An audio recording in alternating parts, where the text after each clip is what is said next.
I'm so happy you're here. Me too. So good to be here. So today is your book release date. How do you Woohoo. I feel so excited. There's a lot of peace that's come in. It's taken a lot to get here.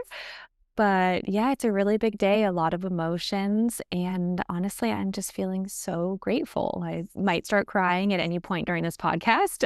it? So just emotional, but more than anything, grateful and so freaking excited. I'm so proud of you. Thank you, Marina. And I love your book. And it came, I mean, you said, I feel like I was thinking, how did we kind of reconnect? I mean, we have been connected for a long time, but then I feel like we reconnected in a way. And Yeah. it wasn't through the book. I think so. Yeah, because I think I offered to send you a copy and it was like kind of perfect timing for you too with everything you had going on. And I felt intuitively like, oh, yeah, this will be like perfect for her for where she's at. And so it was so cool because we've been friends since like 2016, right? We were talking about, but that was in like a professional capacity, like we worked together. And so reconnecting, I guess, what, 2 years ago now, maybe? Uh, Wow. yeah, via the Wow. book. It's Yeah. crazy because I remember, like, my parents were visiting and and I would just, like, sneak away into my room to read, and I was like, "I have to keep reading." Like, I told them, I was like, "I have to keep," and then it was also the election. It was exactly when Trump got elected, and my parents were at my house, so I was like, "I need to get away from them." And so so I would be like, this was my reason. And then they're like, how do you feel like reading this book while trying to decide if you want to get divorced, you know? And I'm like, it's actually perfect. Like it feels very validating. It was the perfect thing to read. So can you share just a little bit about the book? Like what is the soul of this book? Mm, I love that, Marina. And thank you for sharing about like it being helpful to you in your own divorce process. That's like my deepest prayer for the book. So She Journeys, Memoir of Heartbreak and Homecoming is out now everywhere books are sold. And the book is a memoir about my first marriage, which was very toxic and there was a lot of trauma and abuse and kind of how that fell apart and leaving that relationship and rebuilding my life, but also doing the healing work from the inside out to create a life of freedom and forgiveness and peace on the other side of suffering. So, at its core, like at its soul, it's a story about healing. It's a book about healing and it's a book about resilience and returning to ourselves, to the truest version of ourselves when we lose what we think is our everything. Hmm. Hmm. Yeah. I'm just feeling it. Because yeah, I mean, it was so easy for me to look at you and be like, "Oh, it's so easy for her." Like she just met this person and fell in love with him, right? And it's like such a beautiful story. And I always tell you there are very few couples that I like look at like in admiration as an example, and you guys are definitely on that list. It's funny, I just talked to a friend who's also on that list. So maybe I'm manifesting this. You're bringing love in. I love that. Yeah. But So, that yeah. journey for you has been so challenging. Can you share a little bit Yeah. of Yeah, it's not like I love that you brought this up because it's not like a switch flipped and I'm like able to be in love again and like in a happy, fulfilling, safe relationship. It took years, 7 years to get to a place in my journey where I had done the work to be in this kind of relationship that I'm in now. So, it is the book does have a happy ending. There's another love story, and I don't want to give too much away, but I'm happily remarried now. And I was thinking about how my first marriage, I was young, right? I was like 21, I was a baby, but it was really a reflection of my unhealed wounds and my partner's unhealed wounds. And so all of that came up in the marriage. Whereas now in my second marriage, which is like just beyond my wildest dreams, it's a reflection of the healing work and like making those wounds conscious and working on them for years and years and years through therapy and alternative stuff and spirituality. And same for my partner. He's in recovery, which I think is the most gorgeous path. And I have so much admiration for that work. And so we've both done a lot of work to be the people we are today, to show up into the relationship that we can have today because of where we've come from. So like I am who I am because of all of it. And he is who he is because his, rock bottom and dark night of his soul.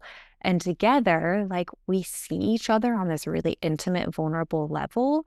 And it's like I know him and he knows me and he knows my journey and I know his journey. And it just makes me that much more grateful that we're here and that we get to share this together.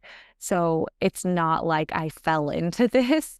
I really think that I had to intentionally create this and become the right person to have this kind of relationship. Beautiful. I feel like it's really hard, and I'm guessing you would agree, for someone who comes from a lot of trauma and has very automatic ways of being, right? We all do, especially in relationships that feel very, very normal, and you can't even see it or you, to kind of imagine what's possible. And you always say that to me as well. Like, you don't even know how good it can be. And I agree with that. And I think every time that I get exposed to another kind of person, I learn, like, oh, I like that thing that I never even experienced before. Can you give us some tangible everyday examples from your relationship, from your marriage, of like things that you're like, oh my God, I can't believe it can be like this good? Oh, okay, I'm gonna cry. Good. So I love this question because I think having a partner who like really shows up and supports you is like one of the greatest gifts in the world. And I have a lot of examples of how Andrew shows up as a partner. I'll name a few. The first one is this morning. Like my book came out today. I woke up at like 6 and he wasn't here. And I'm like, where is he? And I didn't find him in the house. I'm like, that's weird. So I make my coffee. I'm sitting outside and I text him, like, I'm up, where are you? I couldn't find you. And he says, I'm coming. And he brought a card that he had written for my publication day. And he picked me up donuts because donuts are like my ultimate guilty pleasure treat. And he had gotten up at like 5 a.m. to go do this and surprise me. And he had recorded a video to share and post about how proud he was of me. And like he came around the corner and he was already crying. And then I started crying and we just held each other. And oof, like to have a partner who supports you doing your inner work and going so deep, where for other people, it might be really hard to support someone writing about their first marriage and about their old husband and someone they used to love and have a very intimate relationship with and the trauma they experienced. Like that's heavy, hard stuff. And he told me, he's like, an older version of me, an unhealed version of me would have been really insecure about some of this stuff. But who I am now, I am nothing but proud of you. And I felt that, like at every part of this process, he's encouraged me to go deeper and to be more honest and to go to therapy and to get the support I need, and has literally been my biggest cheerleader and my biggest support every step of the way. And he has my back. Like, and I just feel that. I know it. He shows it to me. And I think that's so incredible because in past relationships, I have experienced a lot of like insecurity around my past. Like, and I think this is pretty common. Like, people don't really like talking about their exes or things that happened before. And so I suppressed it. But like, that's not, that's not healthy. Like, we are who we are because of the experiences we've had and everything we've been through. And to me, that makes us more beautiful, right? That makes us who we are. And so, to be in a partnership where I feel that viscerally, like, oh, it's such a gift. It's such a gift. And I didn't know that love should look like this, like showing up to that level and that kind of support and that kind of just unconditional, like, I've got you. I've got you. Mm. It feels to me like when you're talking about it, like we all have like our core, not one, many wounds, right? That keep repeating.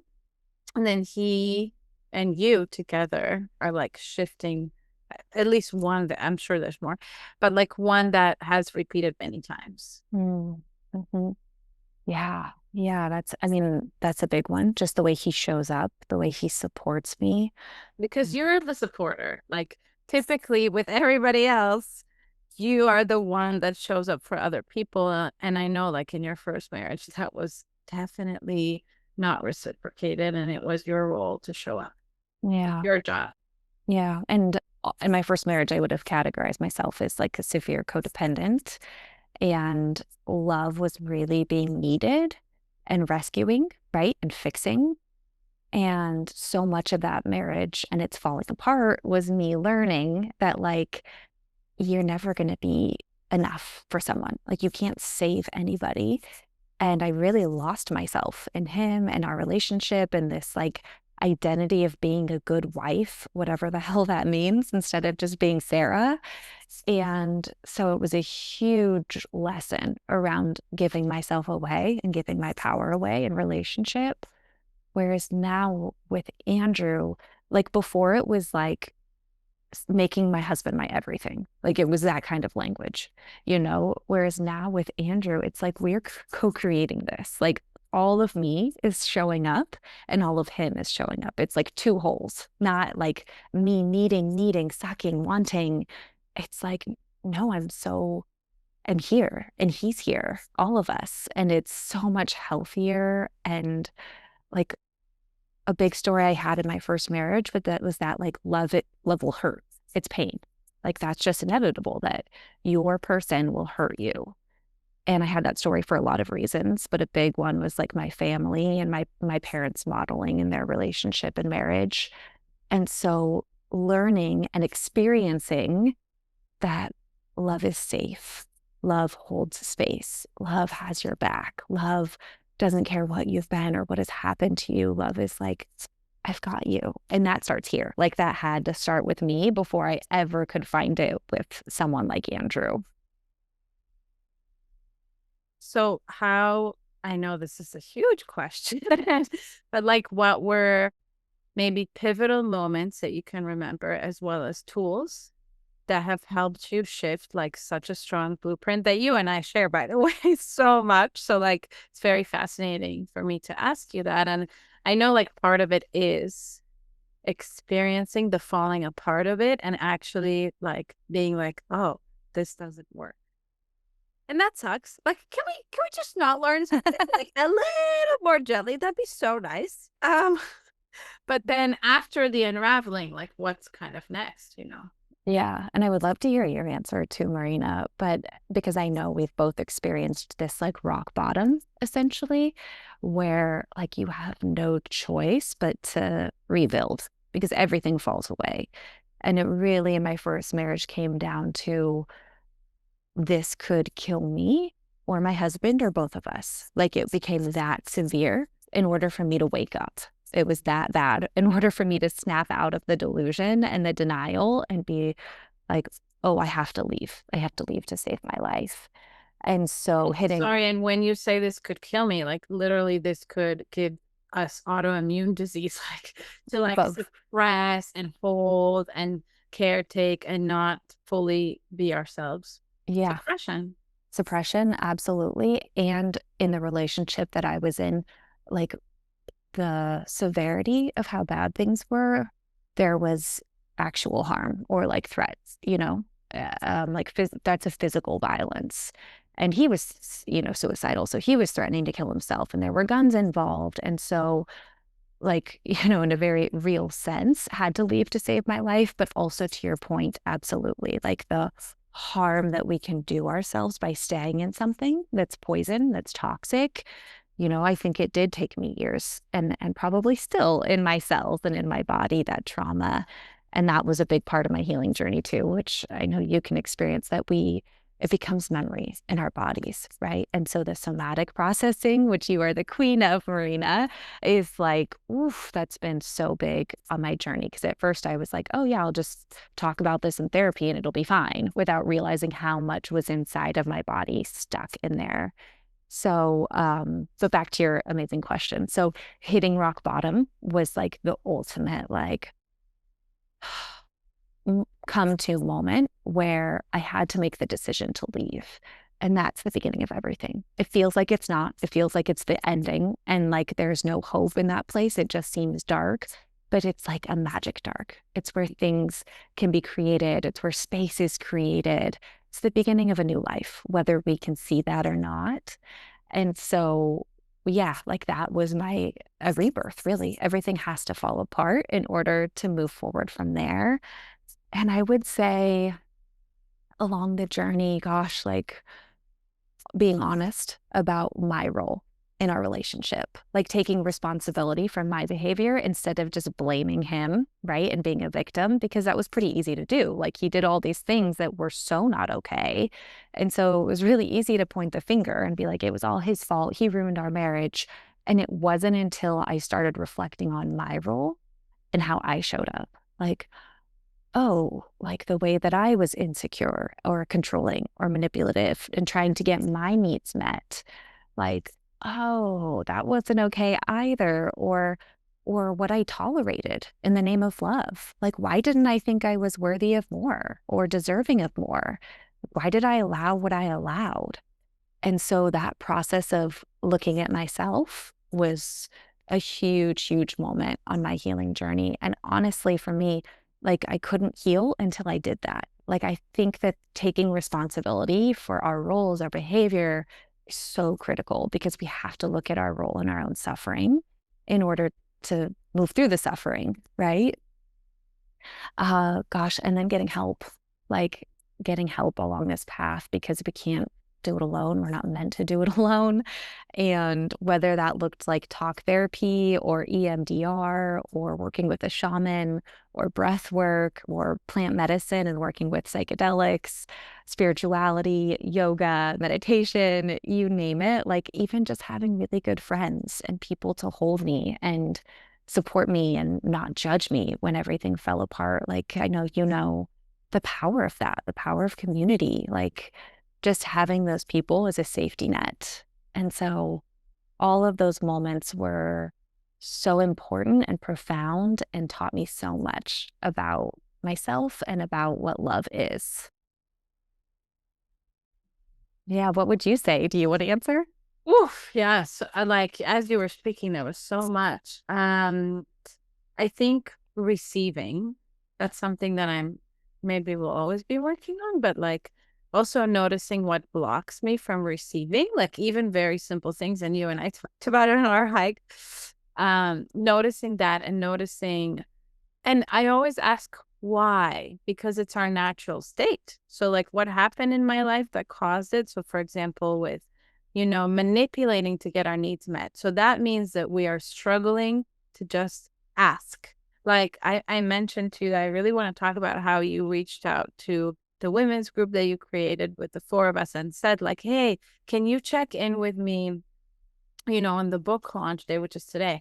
And it's so funny because when I read that text, I was like, I would kind of feel almost resentful if I wrote that because it's like, why don't people do it automatically? Which is sometimes fair. I think it was very hard for me when I was going through divorce, and so many people kept saying, you're going to be fine. He's not. And I'm just like, okay, just because I'm strong and I'm going to be fine, it doesn't mean I don't need you to check in with me. So I think that we create these things because that's what we experienced in childhood. So our nervous system attracts people who are like this. And then we also feel very guilty to ask for what we need. And then people don't even hear it because this is one of the most interesting things I think we ask from a child part. Like when we ask, it's like a child asking. And what happens when a child asking, you're hearing like, oh, can you please? Right. It's just a different receiving on the other end. So that's also really interesting. But I think, yeah, the receiving stuff is very fascinating. And also, um, looking at like my needs. Like I could never ask my dad for anything. Anything. Like I don't even have a memory. I have maybe one memory of asking him for anything. And with my mom, it really overwhelmed her system, like to do anything or to fail or to be a disappointment. So then when I would ask, it would be like, but you don't have to. Like it was always like protecting her. So all of my attention as a fixer would go to them, right? Not to my body or like, what I'm needing or feeling. And so that was the whole focus.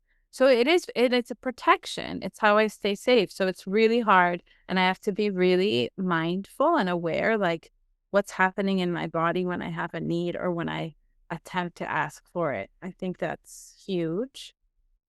And I think a pivotal moment happened for me when I recognized why I felt so stuck in the decision to leave or stay in my marriage. And it was because he was the only person that would emotionally support me. And in my mind, he still was, and nobody else could, and I couldn't do it for myself. So it was like a trauma response, and that part of me wanted to stay so that I could keep receiving support. So it's like rewiring all of that. Okay, now I can receive support from friends, from myself, but also maybe from a partner one day. Yeah, that's part of the answer. I so relate to what you were saying about your parents and like just this role of needing to take care of them, right? This like parentified child role where you are the one like managing the emotions for them, making sure they're okay and like managing their emotional state. And I so relate to that. And I think it's a big part of why I ended up being codependent and a people pleaser and a perfectionist. And I also had no emotional vocabulary. Like I would have physical feelings and I wouldn't know why. Like I couldn't even name what is this emotion? Like I had no awareness. And like surprise, surprise, I ended up in a marriage that I promised myself I never would because I had never done any healing work. Like I was literally calling that in because it was a mirror of where I was at, which was unhealed and operating from these stories of my parents' marriage, which was also one of betrayal and infidelity and addiction. And so, like, that's so fascinating to me that what we don't make conscious presents itself in our life until we confront it. Right. And so, Yeah. yeah, exactly. And I mean, my first marriage to a T was that experience. And I love that you brought up like this this theme of support because I think that's been so critical, like receiving support and also asking like what does support look like for me, you know? Because it looks different for everyone, but especially on this path of like sharing my book and writing this story which has been so vulnerable, I have really come to see what does support feel like? Like it's my friend that texts me and like, I know you're recording your audiobook today. I'm thinking of you. You've got this. Or like, today, Marina, your sweet message. And sometimes we have to ask for that. Like I did. I asked the women's group that we're a part of yesterday when I was feeling very nervous, like, if you could send me a message tomorrow so that I can be present and come back and know I'm loved and supported. And one, how beautiful that I have those people in my life, like such a blessing. I'm so grateful to you and to the girls in our group. But two, it wasn't comfortable to ask for. Like I'm not, I'm not usually okay, like asking, but that's been a big part of learning that not only is it okay and safe to ask, that it's also a gift for the people that you're asking it of. I feel that. Like when you come to me, Marina, and you're like, I'm having a hard time. Can you talk? I'm like, yeah, I'm here for you. I love you. Anything you need, right? So why would it not be the same for people who love me? And that actually not doing that is depriving us of an intimacy that we could be having or like a deepening of a relationship. And like, I don't know, when you never need anything, like, yeah, people aren't going to come to you because they think you're strong, you're fine, you've got this. So just bringing in like the recognition of vulnerability. And I think being witnessed in that is the opportunity to receive so much more and know that it's safe, you know? Yeah. And right when you said you're like you're depriving people of like, it was so fun for me to write you that message, like, Right. I enjoyed it so much, and I was like, yeah, and it's so true, and, I think that most fixers, I think probably all fixers, really struggle with vulnerability because it wasn't like safe. We didn't practice it. I mean, in my family, I was literally told, do not be vulnerable. It is a bad thing. People will take advantage. You'll get screwed over. Like vulnerability, that word, even in Russian, in my family, was considered like you're weak, you're Mm. making yourself weak. That's what you're doing. And so, yeah, I really wanted to talk about that because I'm curious how that journey has been for you because I see you as a very vulnerable person. But when I think of you at the hands of Peace Day, so just for context, Sarah and I met and you were a freaking badass, like how old were you? Like 20? 28. Yeah, 29. That is wild. Mhm.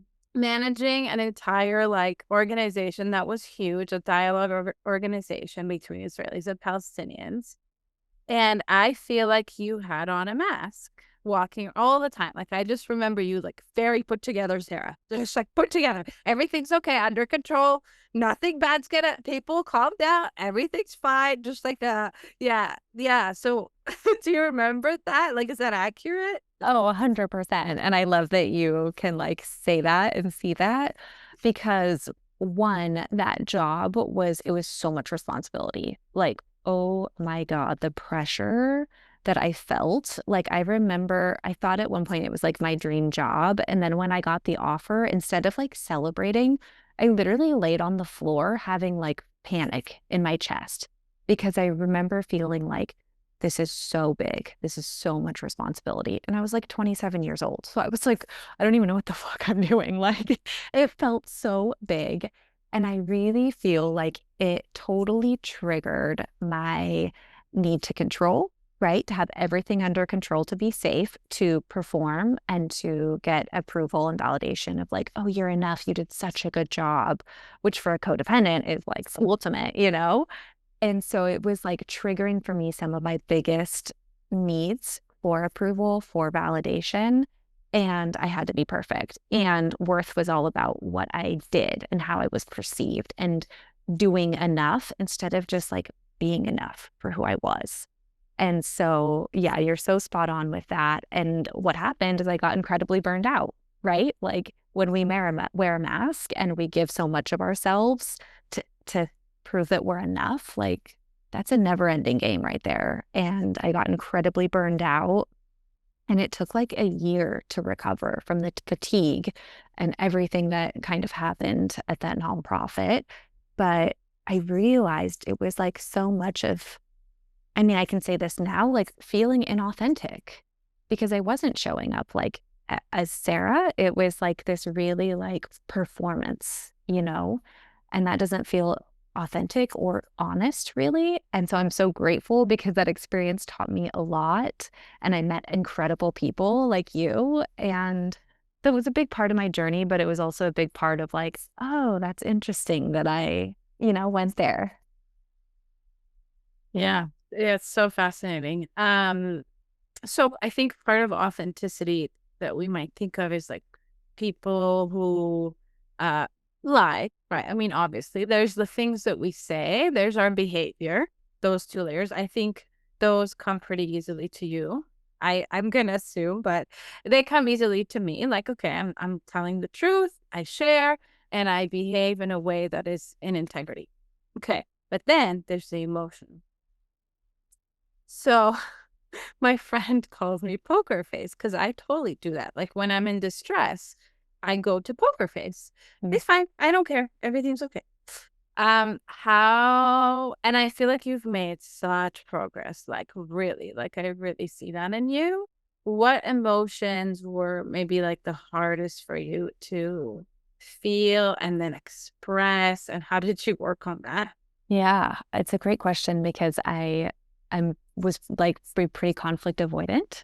If somebody said something, I would just like stew in resentment over it, and especially in relationships. So if Andrew said something that upset me, I would just like you know, I'm fine. It's fine. I'm okay. Like clearly not fine, but saying it like I am. And I remember pretty early on with Andrew, like it became an issue where we were out for a hike and something he said really bothered me.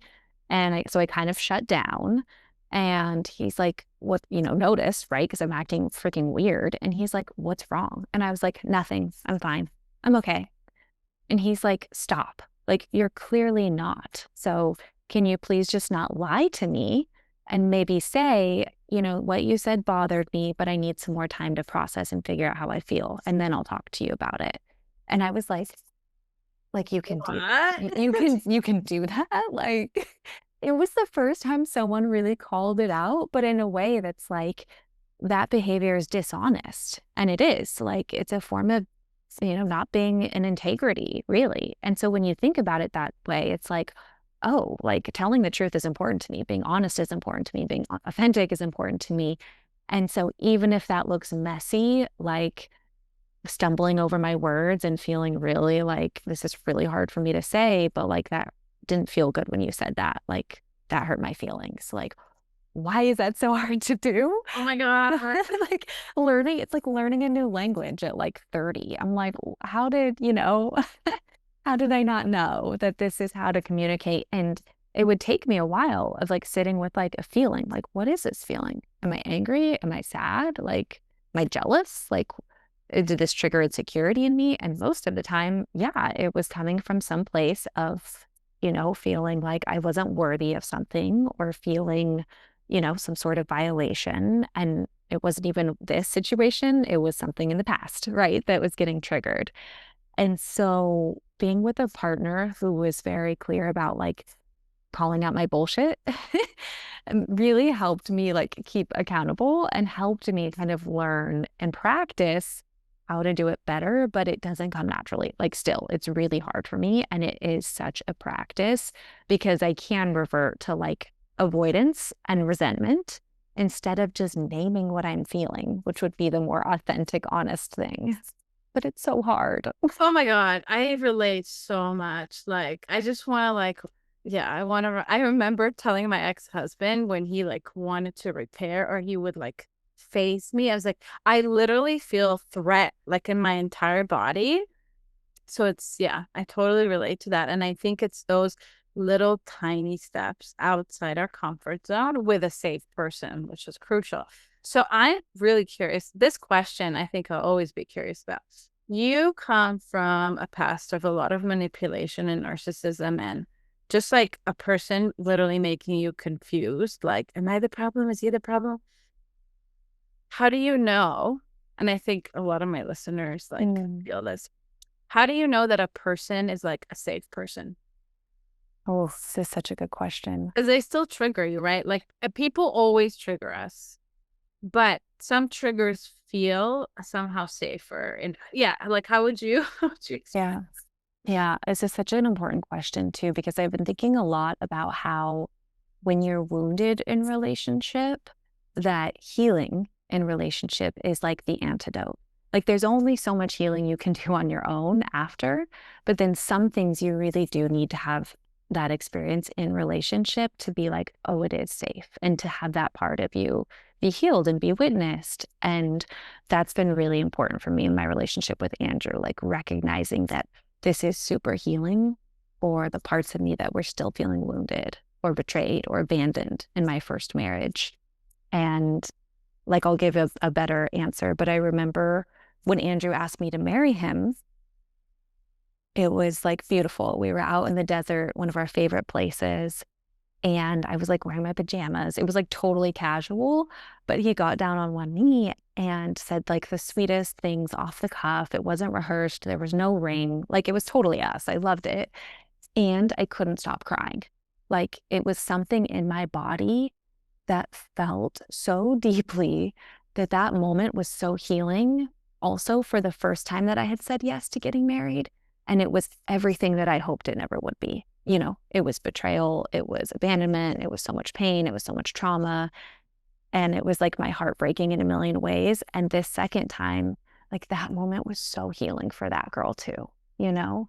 And I like was crying and crying, like way normal than just like happy tears for an engagement. It was like, oh, this love, experiencing this safe love with Andrew has also been one of the most healing things for the violation of that past relationship. But to your question, like, how do you know if someone is safe? Like, oh, that's such a good question, Marina. And I would say I observe, like, because we get very good at observing, right? And noticing and paying attention to someone's behavior. And even subconsciously, like this might not be something we're like consciously doing. But Andrew and I were friends for about 6 months before we started dating. So I got to know him very well and see what type of person he was. And, there would be like small things where the way he would respond to something in past relationships where there would be insecurity, he was like super secure, you know? Or in the past where there was like some discomfort around something, for him, there was none. It was like, oh, wow. If anything, he was like, oh, wow, like that's incredible. That makes you amazing. Right. It was like almost the opposite of my experiences before. And that's what cued me to like, oh, this is something different. Like, what is this? And I also, my nervous system around Andrew felt different. Like he was different. He was regulated, right? He wasn't like manipulating me to get something out of me. Like the whole experience felt so different that it felt vulnerable because I was like, what is this? Like I only knew the dysfunction. So to experience like safety, it felt, this sounds so weird. It almost felt wrong at first. I was like, this, like, what is this? Do I even want this? Like, which is crazy because it was, like exactly what I wanted, but I'd never experienced anything like it before to know that it was the right thing. So that vulnerable feeling of like, this feels unfamiliar was the cue that like, yeah, babe, this is safety. Oh, that's beautiful. I love how you're talking about behavior. Um, you're gonna know what I'm talking about. I'm not gonna mention the person that I dated at the first person that I dated after getting divorced. I said, I don't believe anything you say, even the nice things. And he said, okay, start making a list and track it. And just make a list, make your lists, and then just see if it's consistent and what happens over time. And I was like, wow, yeah, that's such a good idea, right? What a mature response. Um, yeah, so I think it's like really looking at the behavior versus anything else and the consistency of things. And it takes time. So I guess my next question is, I don't know if you have this tendency. I know I definitely do. My friend calls me hot rod. Like I just want to go fast and intensely. And it's like it's tricky because it's part of my design and who I am and the person that I am. Like I was born like very intense and deep and let's go. And then I'm like, wait, I think one of the most healing things for a fixer is actually to say, I need some space. I need to go and observe because we merge so deeply with the emotions of the other person. And that's like the go to tendency. And then when you say, actually, I'm going to step back and make some space for myself and like feel and take all the time I need and then make my decisions or like see the reality. How do you not rush? Especially when you're like falling in love with someone. How do you not rush it? Yeah. Oh my gosh. I so relate, Marina, about like just jumping in, right? Like both feet. And, some people are like dipping a toe in, not me. I'm like, let's go. Let's see what's happening with this. Um, so I want to Let's get married tomorrow. like, why not? You know what I mean? Like, okay. Very like not impulsive, but just like, yeah, if I'm gonna do it, I'm gonna do it. So, and I've always kind of been that way, which I think is probably why I got married at 21 and backpacked around Europe at 16. It was like, fuck it, like let's go. But I do want to say, like, back to that point you made about behavior, Marina, like in my first marriage, my ex-husband would say all the right things. And it was really hard for me because I believe people. Like I really do take people for what they say, Got it. Uh-huh. right, at face value. But then none of his behavior would align with what he was saying. He'd be like, I'm so sorry. But then he would go and do it again. And I'm like, so that, the behavior and the words, like there was no consistency there. right? And when you're truly apologetic for someone, you have to have action to show I'm not doing that behavior anymore, or I'm working to not do that behavior anymore. And so changed behavior is like the best evidence of the proof of, someone's integrity, someone's character. So, and, to find someone who has both, like, the integrity of character and talks the talk, like, what a catch. But yeah, so back to your question, Marina, which was what? I totally went for a loop. Oh, I love that. Me too. I went on the loop with you. How do you slow down? Oh, thank you. So We can't. I'm already going. That's so funny. Oh my God. So yeah, I'll be honest about something that's kind of vulnerable for me to admit, but I am like a serial monogamist. Like I am almost always, and almost always have been in a relationship from the time I was like 18 on. And so, it was dating and then I was married and then I was single for a couple months before I found a boyfriend. And I was with him for 5 years. And that relationship ended for many reasons. Maureen, I know you know the full story and it's also in the book. But then I was only single for like a month before I started dating Andrew. And so back to this like rushing into things, like you'll hear like it's really important to take time and be single and have like 6 months or something between significant relationships. Like I can't speak to that because I've never done that. And for various reasons, it just like hasn't worked out that way. I think that's also like codependence coming in and like feeling more secure in a relationship than on my own, probably. But I remember with Andrew in the beginning, like we already had this foundation of friendship, which was awesome.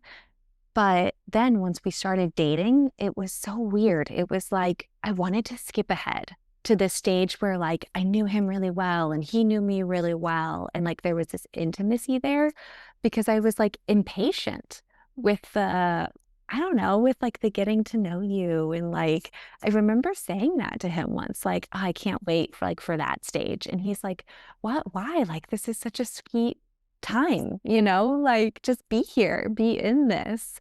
And I really do. He always tells me, he's like, you would shoot first and ask questions later. Like, you're so like, this. Oh, wait, should I have done that?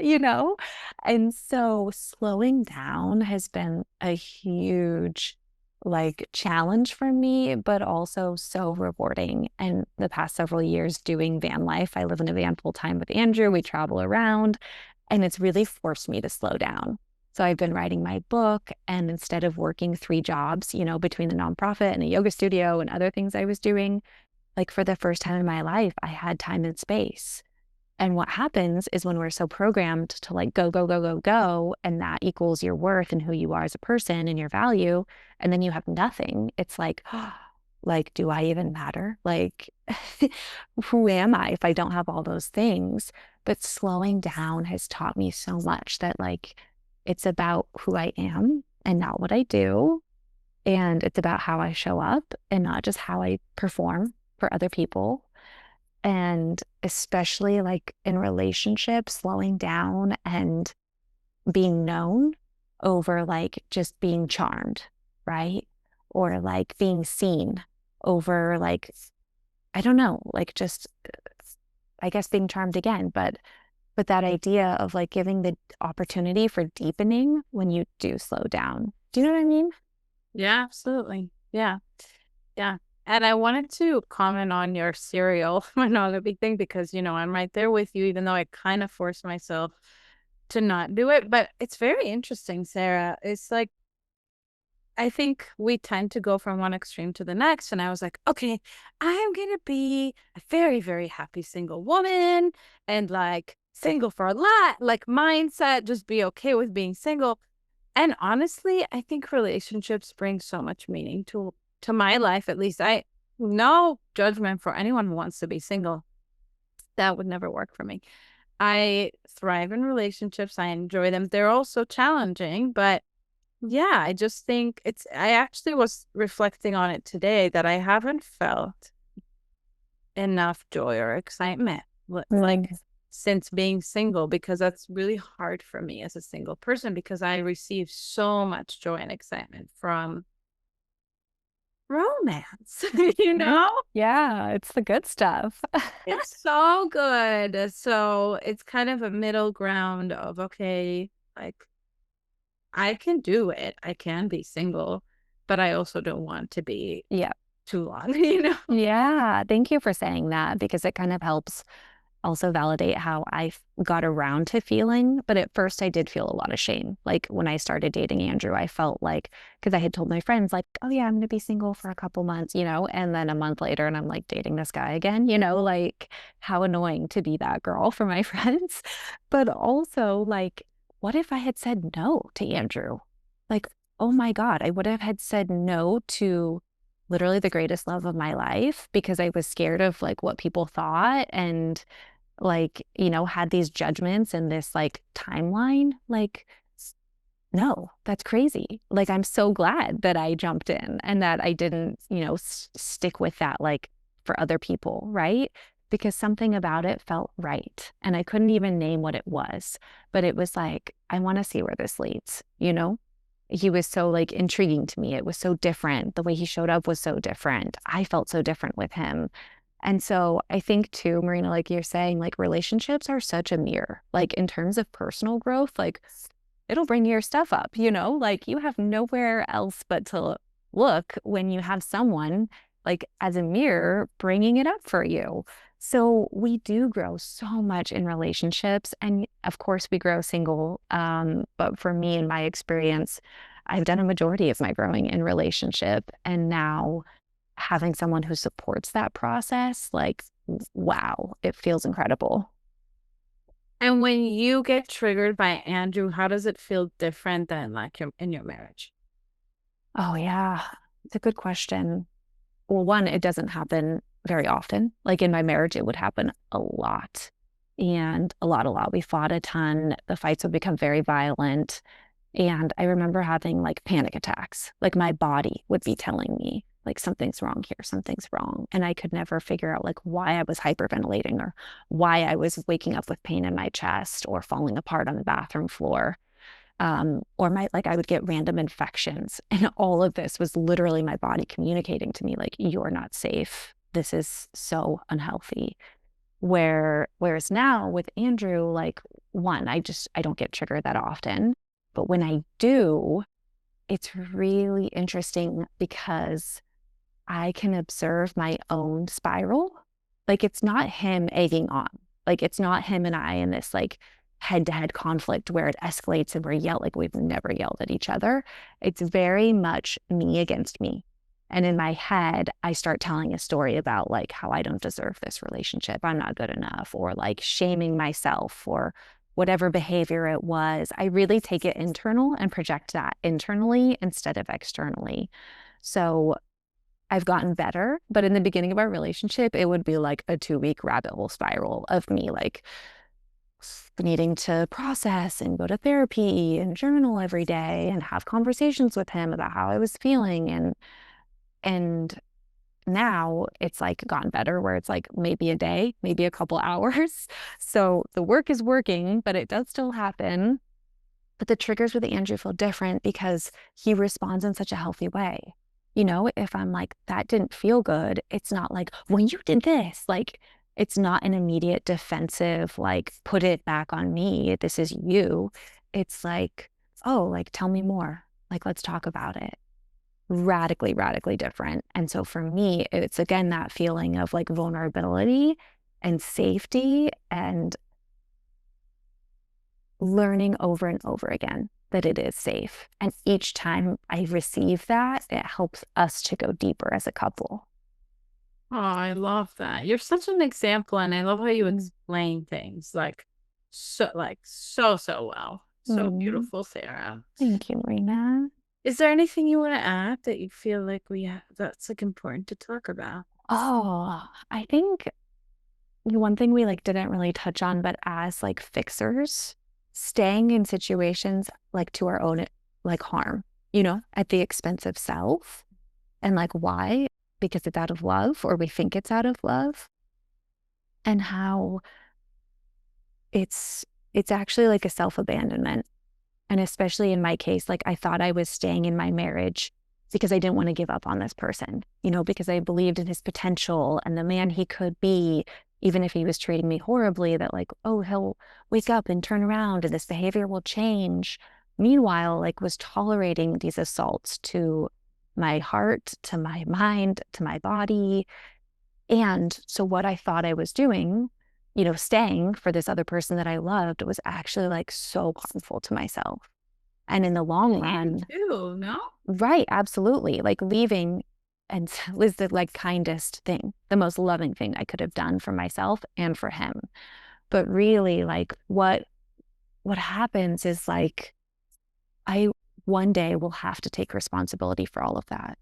Like all that I put myself through, in staying and the heartbreak that I sat in and stayed in out of hope for somebody else, like I have to reconcile with that. And like the violations that I endured, like because I stayed, longer than I should have.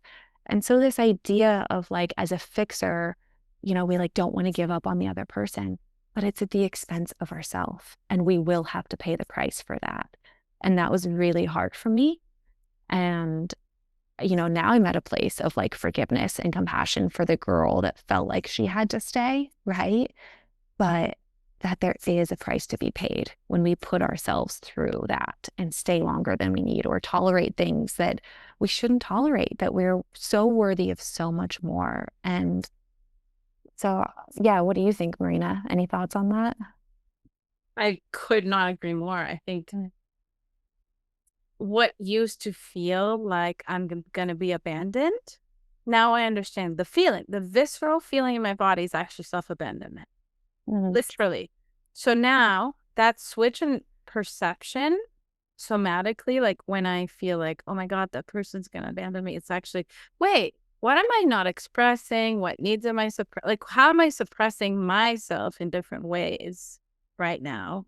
And that suppression, of course, it has a huge cost. It's awful. And that person will never know the harm that they're causing and creating if I'm just gonna stay here and be this loving whatever, right, around them. And that is really hard. And we love potential. We just create everything around potential. And how lovely would it be to watch someone manifest their potential? But that is not our job. Yeah. Yeah, totally. That self abandonment piece was exactly what it was for me. It was like I thought he was abandoning me, but I was just abandoning myself over and over and over.